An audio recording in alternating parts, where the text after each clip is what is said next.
ಅಮ್ಮ ಎಲ್ಲೋ? ನಿನ್ನ ಹತ್ರನೇ ಕೇಳ್ತಾ ಇದ್ದೀನಿ, ಕಿವಿ ಕೇಳಿಸ್ತಾ ಇಲ್ವಾ? ಏನಾಯ್ತು?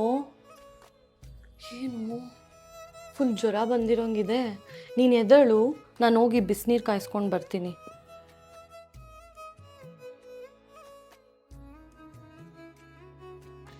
ನಿಂಗೇನು ಆಗಲ್ಲ, ತಲೆ ಕೆಡ್ಸ್ಕೊಬೇಡ. ನೀನು ಬಿಸಿನೀರು ಕುಡಿ, ನಾನು ಮೆಡಿಕಲ್ಗೆ ಹೋಗಿ ಟ್ಯಾಬ್ಲೆಟ್ಸ್ ತೊಗೊಂಬರ್ತೀನಿ. ನನಗೆ ಹುಷಾರಿಲ್ಲ ಅಂದಾಗ ನಮ್ಮ ಅಕ್ಕ ಎಷ್ಟು ಚೆನ್ನಾಗಿ ನೋಡ್ಕೊತಾಳೆ. ಆದರೆ ನಾನು ಅವತ್ತು ಮಾಡಿದ್ದು. ಅಕ್ಕ, ನಾನು ಈಚೆ ಹೋಗ್ಬೇಕು, ನನಗೆ ಹೊಟ್ಟೆ ತುಂಬ ಹಸಿತೈತೆ, ಬೇಗ ಊಟ ಕೊಡು ಬಾ. ನನ್ನ ಕೈಲಿ ಆಗ್ತಾ ಇಲ್ಲ ಕಣೋ, ತುಂಬ ಹೊಟ್ಟೆ ನೋವ್ತಾ ಇದೆ. ನೀನೇ ಹೋಗಿ ಹಾಕ್ಕೊಳ್ತೀಯಾ? ಹಂಗೆ ನನ್ಗೆ ಒಂಚೂರು ಬಿಸಿನೀರು ಕೊಡ್ತೀಯಾ?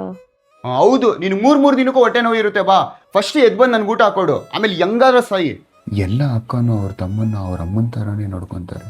ಅದೇ ಥರ ಎಲ್ಲ ತಮ್ಮನೂ ಅವ್ರ ಅಕ್ಕನ್ನ ಅಪ್ಪನ ಥರ ನೋಡ್ಕೊಂಡ್ರೆ ಲೈಫ್ ಎಷ್ಟು ಚೆನ್ನಾಗಿರುತ್ತೆ ಅಲ್ವಾ?